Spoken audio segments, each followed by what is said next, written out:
The chamber smelled of ozone and cold, recycled air, and something else. Something Veth Corral could not name, something that made the secondary plates along his spine press flat, the way they did during thunder on his homeworld. He had been a galactic tribunal investigator for 19 standard cycles. He had conducted 412 formal hearings. He had sat across from warlords, from pirates, from generals who had ordered the burning of supply convoys while civilians starved 2 kilometers away. Not one of them had ever made his spine plates do that.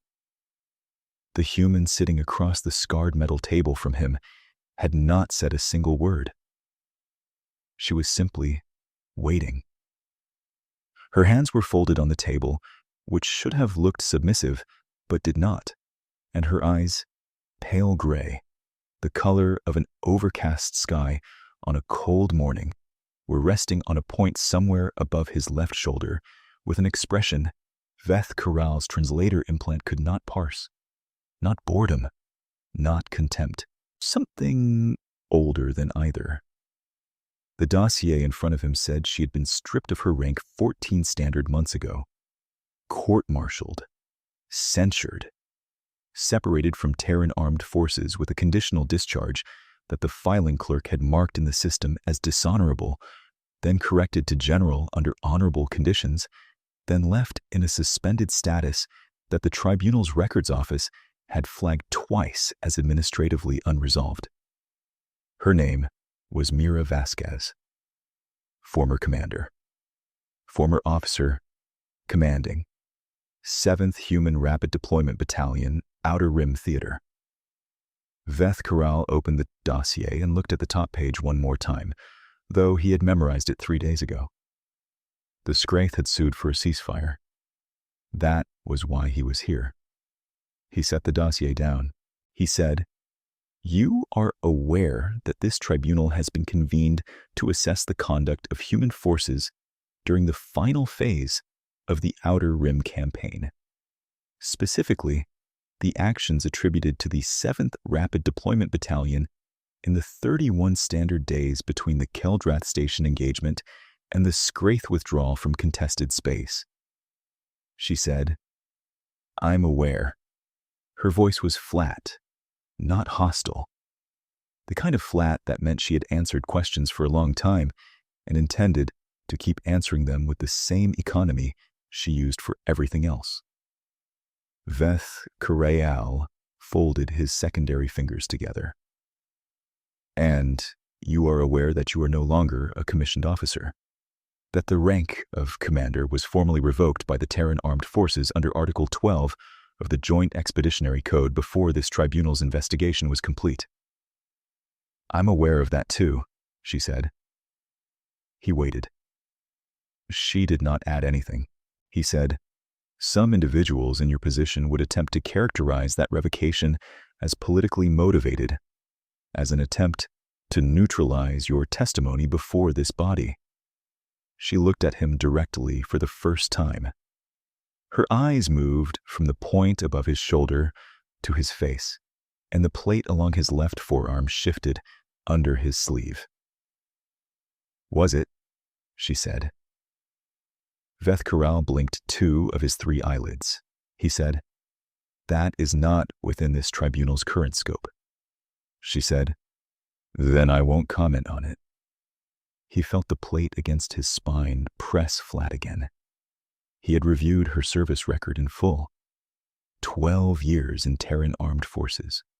3 combat deployments before the Scraith conflict. The first against Kaldrathi separatists on the Terran station perimeter. The second embedded with a Solvathi defense delegation during the Novarian border incursions. The third, and this was where the record began to diverge from standard military biography, attached as a liaison to the Galactic Council's Emergency Response Unit during what the filing system listed simply as the Viridian Incident. That file was sealed above Veth Corral's clearance level. He had noted this to his supervisor. His supervisor had said to proceed without it. He had not found that reassuring. He had, in the 3 days before this session, also made a number of unofficial inquiries through channels he had cultivated across 19 cycles of investigative work, and what those inquiries had returned was not specific information about the Viridian incident, but rather a consistent reaction. People who knew what the file contained went quiet when asked, and people who had been there did not discuss it at all. That was a data point Veth Corral had added to the margin of his pre-session notes and underlined twice. When the Scrith conflict began, she had been assigned to the Outer Rim Theater as a senior tactical consultant, which was the institutional language the Terran armed forces used when they meant to say a person was too effective to ignore and too difficult to place in a standard command structure without alarming the surrounding officers. She had been given the 7th Rapid Deployment Battalion, 6 weeks into the first Scrith push, when its previous commanding officer was transferred under medical circumstances, the record listed as stress-related. Veth Corral had spoken briefly with the previous commanding officer as part of his pre-session preparation. The conversation had lasted 4 minutes. The previous commanding officer had wished him luck and ended the communication. The 7th had held Keldrath Station for 11 months. Veth Corral looked at the dossier, looked at the woman. He said, the Scrith conflict lasted 3 years, 4 months, 17 days by Terran reckoning. Thereabouts, she said. During that period, Keldrath Station, the installation under your operational authority, was not captured, breached, or successfully suppressed. She said nothing. He said, that is the only installation in the Outer Rim Theater for which that statement is true. She said, I know. 4 other installations were taken, he said. 2 were destroyed by their own commanders before capture to prevent Scrith use of the infrastructure. She said, I know that too. He waited again. She waited with him. He said, the tribunal would like to understand how. That was the wrong question. He knew it was the wrong question approximately 2 seconds after he said it, because her expression shifted, not to surprise and not to pleasure, but to something he associated with a person who had been waiting a long time for the conversation to get to the point and was now recalibrating their estimate of how long it would take. She said, how the station held, or how the war ended. Veth Corral's translator implant registered both sentences as grammatically complete, but his secondary eyelid flickered. He said, the station's survival is the scope of this inquiry. She said, the war ending is the same question. She said it simply, without emphasis, the way a person states a thing they have known for so long it no longer feels like a claim. His spine plates went very flat. The official Scrith ceasefire request had been filed with the Galactic Council 42 standard days ago, routed through a diplomatic intermediary the Council had not used in 30 years, a Raxian trade arbiter named Gorvath Kess, whose involvement itself represented an anomaly that 3 separate Council departments had flagged before clearing for processing. The Scrith had not surrendered. They had not been militarily defeated in any conventional sense. They still held significant territory in the outer systems. Their fleet losses had been severe, but not existential, and their population centers remained intact. They had simply withdrawn from contested space and requested formal negotiation, and in the request they had listed a single precondition, that the human military unit designated 7th Rapid Deployment Battalion be officially confirmed as no longer in operation before talks began. Veth Corral's supervisor had handed him that file with the expression of someone who has found a live piece of ordnance on their desk and has decided the correct response is to act as though they haven't. The Terran armed forces had technically satisfied the precondition by stripping Vasquez of her rank and disbanding the 7th, which had allowed the ceasefire talks to begin, which had allowed the war to pause, which was why Veth Corral was now sitting in a cold room, looking at a woman with pale gray eyes and asking her the wrong questions. He said, "Walk me through the final engagement at Keldrath." She said, "Which one?" He paused. He said, "The last 31 days before the Scraith ceasefire request." She said, "There were 4 engagements in that window." He said, "All 4 then." She looked at him with that expression again, the one his translator could not name. She said, "It'll take a while." He said, "We have time." She shifted in the chair only slightly, and he heard a sound from one of her knees, a soft series of clicks, the way a cooling metal structure sometimes sounded when the ambient temperature changed. His secondary eyelid flickered again. He had read the physiological briefing on humans. He knew the sound was ordinary. His spine plates did not appear to have read the physiological briefing. She began with the Keldrath perimeter breach on day 3 of what the Terran Armed Forces had designated Operation Hard Station. The Scraith had pushed through the eastern sensor array with a force of approximately 800 units, which by Galactic Council doctrine would have been sufficient to require evacuation of a station with Keldrath's defensive footprint. Keldrath had a garrison of 241 personnel, of whom 109 were human combatants from the 7th. The remaining 132 were a mix of allied Solvathi engineers, Keldrathi logistics specialists, and 11 Galactic Council observers who had arrived 3 weeks earlier and had not been given authorization to leave before the push began. She said, "We didn't evacuate." He said, "Why not?"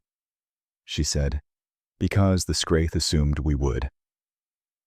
She said it the way she said most things, which was without particular inflection, but he noticed that her hands had unfolded slightly on the table and that she had stopped looking at the point above his shoulder and was looking at him directly, both pale eyes, with her full attention. It was, he noted, somewhat more comfortable to be regarded at an oblique angle. She said, "Every installation that evacuated before the push was taken. Everyone." The Scraith knew the doctrine. They knew when a defensive position crossed the threshold where our allies would call for evacuation authorization, and they timed their pushes to hit just above that threshold. Not hard enough to take the station in the first wave, just hard enough to trigger the pull. Then they walked in. He said, "And you knew this?" She said, "I figured it out after the 3rd installation went. I went back and looked at the timing on all 4. It wasn't random." He said, "You brought this analysis to your commanding officer." She said, "I brought it to 3 commanding officers and the Galactic Council liaison desk." The Council liaison desk filed it under strategic observation and requested clarification on my modeling methodology. That took 11 days. On day 9, Bastion 7 evacuated and was taken. Veth Corral was quiet. He wrote something in the margin of his dossier that was not part of the official record. She waited. He said, "So you didn't evacuate?" She said, "We stayed and we fought the first wave." He said, 241 personnel against 800 Scraith. She said, 109 were my people. The rest held the interior. We held the perimeter." He said, "For how long?" She said, 11 hours. He said, "And casualties?" She said, 14. He wrote that number down in the official record. He wrote it slowly because writing it slowly was the only way he could think of to give it the weight it deserved without violating the tribunal's rules on emotional commentary from the chair. She said, 7 of mine, 7 Solvathi. The Scraith lost around 260 in the eastern corridor before they pulled back. He looked up from the dossier. He said, "They pulled back." She said, "They didn't expect us to still be there in the morning." Her voice, when she said it, contained something that was not quite pride and not quite grief. It sat between those two things in the way a worn stone sits in a river, shaped by both currents. Veth Karal's secondary clerk, a young Kaldrathi named Tesh Voral, who had been recording the session from the corner of the room, made a quiet sound that could have been a cough. It was not a cough. Veth Karal had known Tesh Voral for 6 years, and the young Kaldrathi had never coughed in his life. He kept his eyes on the dossier. He said, "The second engagement." She said, "Day 9. He said, "Go ahead." She said, "They came back with a different doctrine, smaller force, faster push, targeting the water reclamation and the communications array rather than the perimeter. They'd analyzed the first engagement and identified that we defended the east corridor because the main access junction was there. They wanted to take the station function without taking the station floor. No water, no communications. We'd have to evacuate anyway." He said, "And your response?" She said, "We let them take the water reclamation." Tesh Voral made the not cough sound again. Veth Karal said, "You let them." She said, "We pulled the maintenance team out of water reclamation and we let them walk in, and then Sergeant Okafor's section sealed the adjoining corridor from both ends, and we had 430 liters of water and 41 standard days of emergency ration packs, and we knew where the Scraith force was, and they didn't know where we were." He said, "You turned their targeting against them." She said, "They'd studied us, so we let them be right. Then we changed what being right meant." He said, "Casualties in the second engagement." She said, "2. One of mine, one Kaldrathi engineer who went back for his equipment and ran into a forward element. The Scraith lost the unit they'd put in the reclamation room when Okafor sealed it. 43. Veth Karal wrote that number down. He did not need to ask how 43 Scraith had been neutralized inside a sealed maintenance corridor. He noted in the margin that he did not need to ask. The third engagement came on day 17, which was when the Scraith changed their approach for the second time, and which was, Vasquez said, the engagement she had not anticipated. He said, "What did they do?" She said, "They stopped trying to take the station." He said, "I don't follow." She said, "They set up a perimeter around us, complete encirclement, not attacking, not pushing, just sitting there, about 200 units in positions that cut off every approach to the station from outside. They were waiting for our relief column to show up and making sure it couldn't reach us." He said, "They were patient." She said, "They were smart." She said it without admiration and without contempt, in the flat clinical voice she used for facts. We had 41 days of rations. They had an encirclement. The math wasn't complicated. He said, "The relief column," she said, "was rerouted. Twice. There was a second Scraith push happening 2 systems over that drew most of the available mobile response capacity. 7th Command sent 3 messages over 6 days saying the column was coming. I stopped reading them after the second one." He said, "You stopped reading the official communications from your commanding officer." She said, "I stopped reading the ones that were going to tell me the column wasn't coming without saying it." He wrote something in the margin again. He said, "So you had 41 days of food, no water reclamation, a 200-unit Scraith encirclement, no incoming relief, and 241 personnel." She said, 226 by that point. He said, "What did you do?" She said, "We went out." The silence in the room lasted long enough for the ventilation system to complete one full cycle. Tesh Voral had stopped making any sound at all. Vasquez's hands were still flat on the table. She said, "We didn't hit the encirclement from the station. We went out in groups of 3 through the maintenance tunnels under the station's eastern foundation, 2 kilometers of tunnel that led out into a gully the Scraith hadn't put a position in, because their ground scan had shown it as impassable in storm conditions. It had stopped raining 4 days before their scan. We used it. He said, 3-person groups. She said, any larger and the tunnel sound profile would have read on their sensors. 3 people moving slowly over 6 hours of extraction windows. 226 people divided into groups of 3, over 4 nights. He said, you moved your entire garrison through a maintenance tunnel over 4 nights while under Scraith encirclement. She said, we moved most of them. 40 stayed in the station per extraction window to maintain normal station energy signature and heat profile so the Scraith sensors showed a full garrison on site. The 40 rotated with each window. He said, and when everyone was out, she said, we hit the encirclement from outside. He looked at his dossier. He said, from outside. She said, they were watching a station they thought was full. We had 226 people in the gully with nothing between them and the Scraith rear positions except terrain and dark. Veth Corral set his pen down. He said, your casualties in that engagement. She said, 8. 4 of mine, 3 Silvati, 1 Kaldrathi. He said, the Scraith encirclement. She said, we broke it. He said, how many? She said, all of them. Tesh Vorel had, at some point in the past several minutes, stopped recording.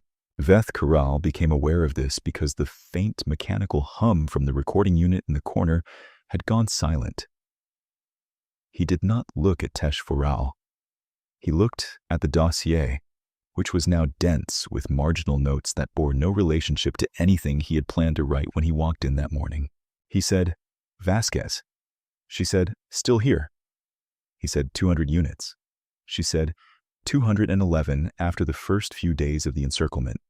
Some had rotated out for resupply.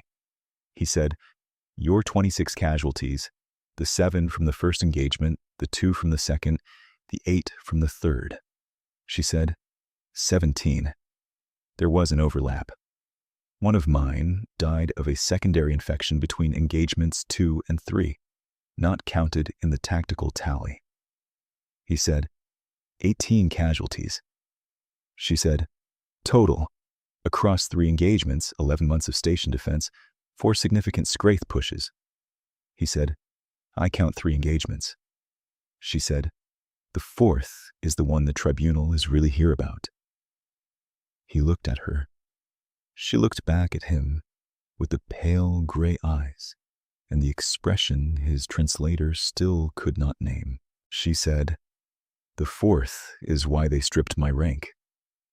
He should have opened the 4th section of the dossier at the beginning, he knew that, but he had been building to it deliberately, the way you approached something that had a live charge in it.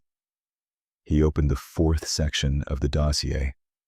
The header read, Keldrath Incident, Final Phase, Days 22 to 31. He said, tell me. She said, the council sent a diplomatic team. He said, I know. She said, to negotiate a temporary cessation of Scraith hostilities around Keldrath Station. The council's position was that the station's survival constituted a strategic anomaly that could be leveraged as a confidence-building measure if properly managed. That's the phrase they used. Properly managed. Her voice did not change when she said it, but something in the way she placed properly managed told him more about her opinion of that phrase than an entire emotional speech would have. He said, the diplomatic team arrived on day 22. She said, yes, he said, and you declined to participate in the negotiations. She said, I facilitated the negotiations. I provided the diplomatic team with full access to the station and full tactical briefings on the Scraith force disposition in the surrounding space. I assigned liaison officers. I attended every session. He said, but, she said, I told the team lead, Counselor Feth Verano for the record, that the negotiations would fail. He said, on what basis? She said, on the basis that the Scraith hadn't asked for them. Veth Corral looked at the dossier. He said, "The ceasefire request had come through official channels." She said, "It had come through official channels at the same time the Scraith were moving 3 additional assault columns into the sector. I showed Counselor Verano the sensor data. She said the military picture was outside her diplomatic mandate." He said, "And the negotiations failed." She said, "On day 27, when the additional columns arrived." He said, "What happened to the diplomatic team?" She said, "They were evacuated on the emergency transit pod I'd had prepped since day 24. He stopped writing. He said, "You had the pod prepped before the negotiations failed." She said, "I had it prepped before the negotiations started." He said, "Counselor Verano was not informed of this." She said, "If I told her I thought she was going to need an emergency exit, she would have spent the entire 7 days in a state that wasn't conducive to diplomacy. They had a real chance to negotiate. I wanted them to have that chance. I just also wanted them to be able to leave if it didn't work." He said, "So you deceived a Galactic Council diplomatic envoy?" She said, "I kept a diplomatic envoy alive." She said it in the same flat voice, but the sentence landed differently than the ones before it, the way a flat stone thrown at an angle suddenly skips. The 4th section of the dossier described the final 4 days in dense bureaucratic language that Veth Corral now read with the translation overlay of everything she had already told him. The 3 Scraith assault columns had arrived. They had expected to find Keldrath Station reduced, the diplomatic team captured or killed, the garrison broken after 7 days of negotiation phase pressure. They had found the diplomatic team gone, and a garrison that had been using the 7-day window to rest, redistribute ammunition, repair the Eastern Corridor blast door, and, this was the detail the tribunal's staff had flagged as unexplained, move its entire medical contingent and the 11 Galactic Council observers into a secondary substation 3 kilometers from the main facility, connected only by maintenance tunnel. The main station had been empty of non-combatants before the final push began. She had cleared the station of everyone who was not a fighter before the Scraith columns arrived, and she had done it without triggering their sensors. And she had done it without telling the Galactic Council observers that she was moving them, because the reason she was moving them was that she expected to take significant structural damage to the main facility, and she needed them alive and out of the way. He said, "The council observers." She said, "We're unhappy about it." Counselor Veth Moran filed a formal protest, which I think is in an appendix somewhere. He found the appendix. He read 2 sentences of Counselor Veth Moran's formal protest, and then set it aside because Counselor Veth Moran had apparently been very upset about being relocated in the middle of the night without explanation, and Veth Corral could not currently summon the emotional range required to care about this. He said, "The final 4 days." She said, "We held." He said, "Your casualties." She said, 31. He said, "Against 3 assault columns." She said, "The columns weren't expecting what they found." He said, "What did they find?"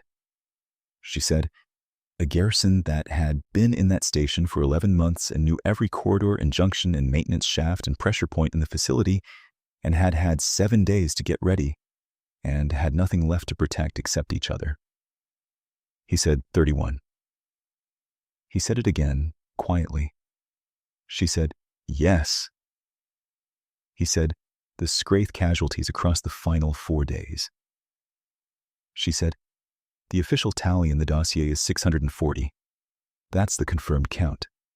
The actual number is probably higher. We lost sensor coverage on the eastern approach during day 3 of the final push." He put his pen down. He looked at her. He said, "And then?" She said, "And then they stopped."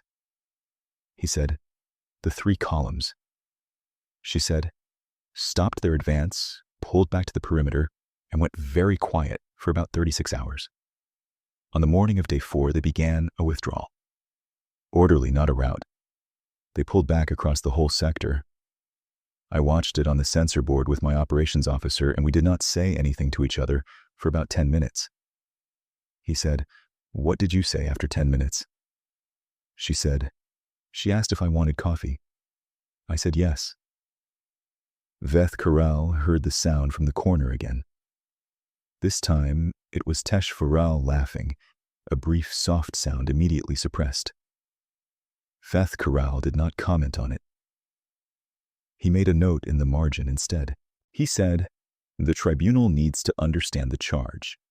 You are cited under Article 12 for unauthorized deviation from evacuation protocol, for conducting offensive operations without command authorization during a designated diplomatic negotiation window, and for providing materially misleading information to a Galactic Council diplomatic envoy." She said, "I know what the charges are." He said, "Your response to those charges?" She said, "The evacuation protocol was designed for scenarios in which evacuation was survivable. We had analyzed the Scraith Doctrine and established that evacuation under pressure was the trigger for capture. The protocol was not applicable." He said, "That determination was not yours to make." She said, "Whose was it?" He said, "Your commanding officer's." She said, "My commanding officer was 2 systems away managing a secondary push. I had a 40-minute communication lag. I sent a request for guidance on day 1 of the first Scraith push. I received a response on day 3 that said to exercise operational judgment consistent with command intent. My commanding officer had put the guidance in my hands. I exercised it." He said, "The offensive operations during the diplomatic window." She said, "We did not conduct offensive operations during the diplomatic window. We conducted defensive preparation. We moved personnel. We repaired equipment. We restocked." He said, "You moved the council observers." She said, "To a safe location." He said, "Without their knowledge or consent." She said, "With their physical safety as my operational priority. I weighed informed consent against survival probability. One of those is recoverable if I get it wrong." He thought about that sentence for a moment. The logic was clean, and it bothered him precisely because it was clean. Because the calculus she described was not the calculus of someone who disregarded consent. It was the calculus of someone who had spent enough time in situations where the options available were imperfect that she had developed a hierarchy for ranking imperfections, and she had ranked survival above dignity because dignity required someone still alive to possess it. He did not say this.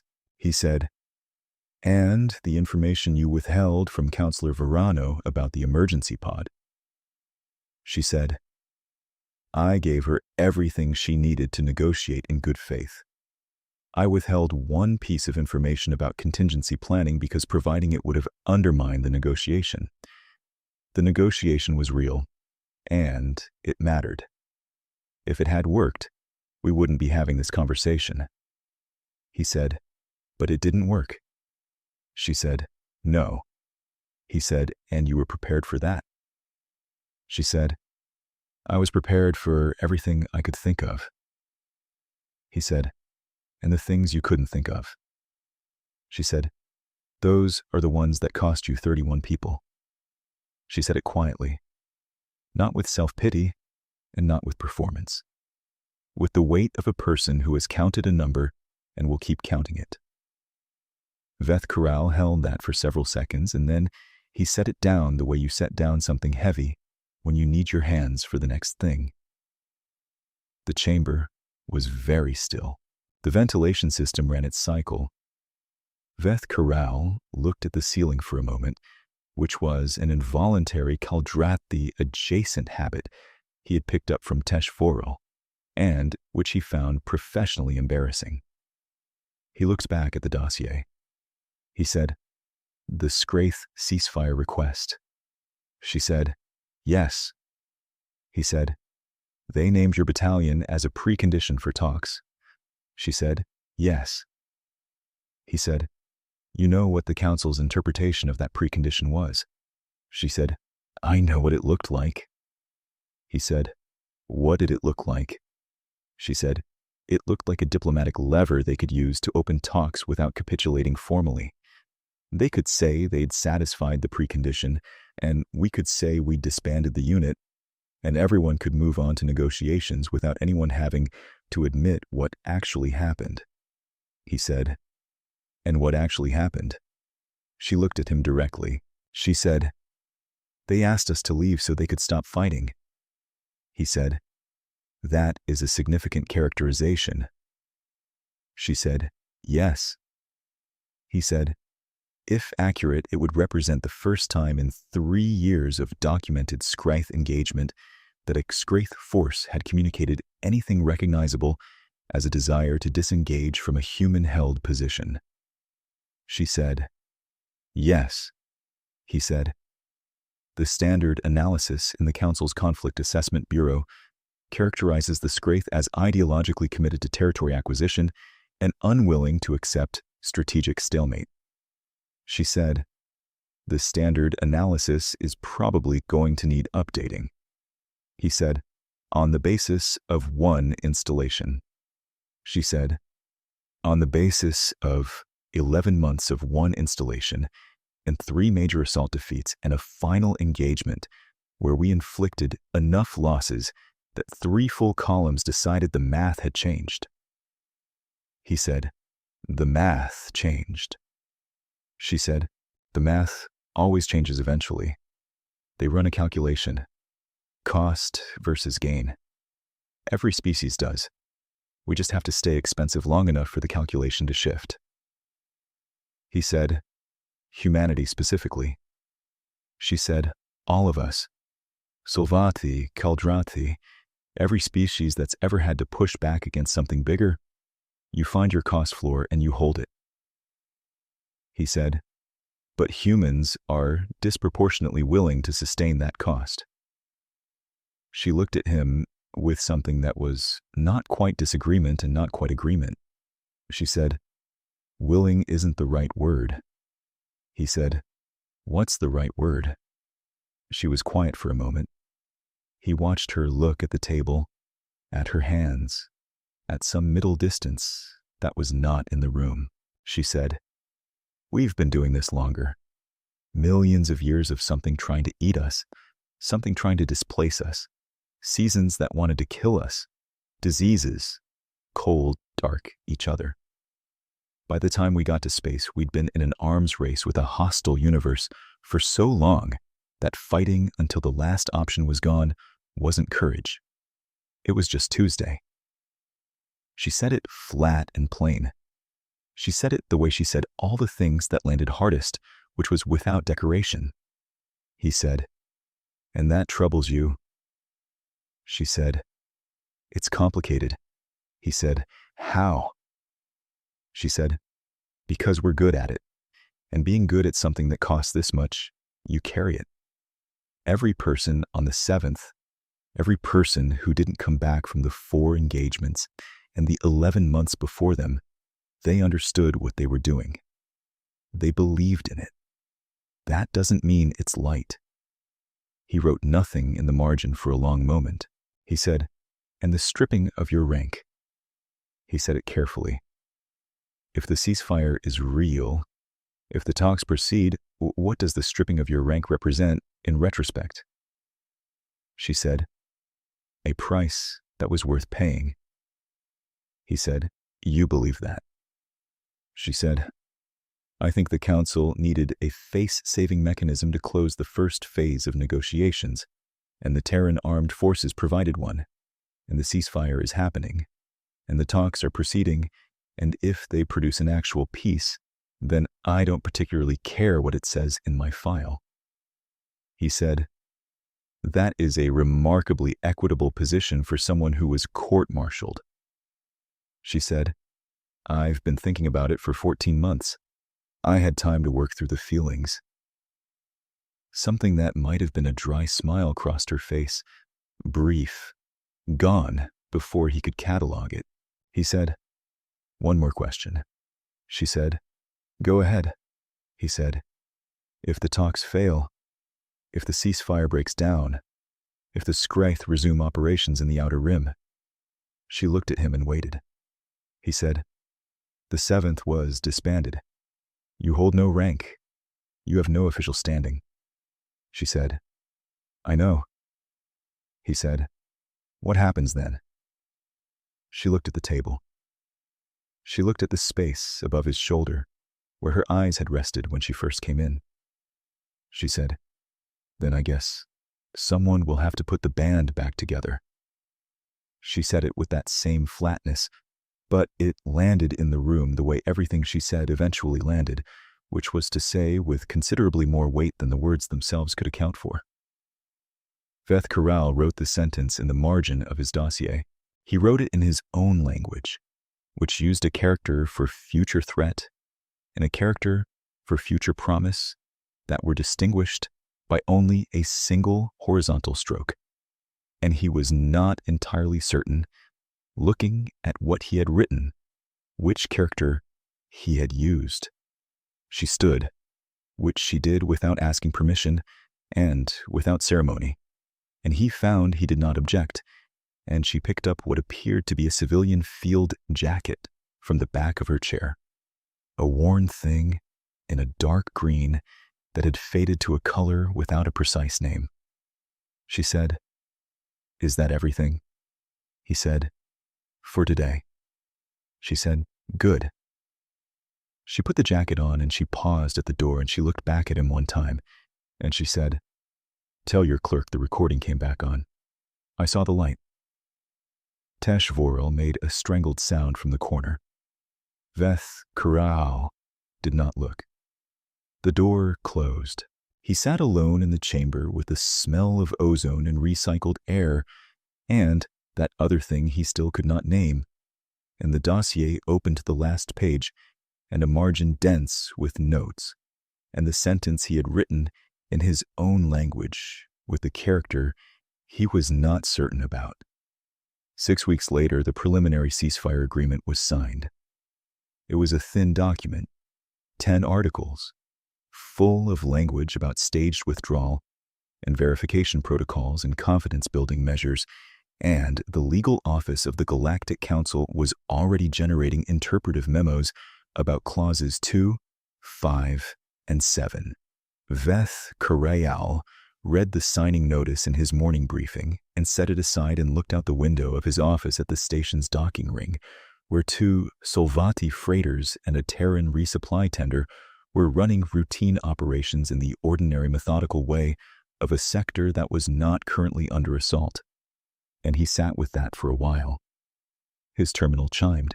He opened the message. It was routed through unofficial channels, originating from a Terran civilian address he did not recognize, and it said, in full, "The talks are holding. The math is still good. I expect it stays that way. Vasquez." He read it twice. He filed it in a personal folder he labeled miscellaneous and would never delete.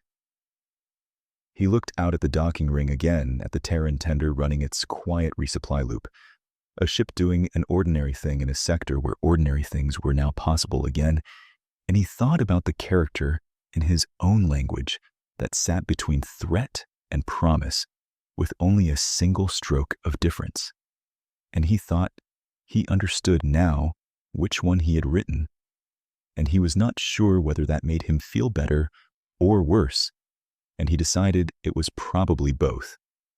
And he turned back to the day's work.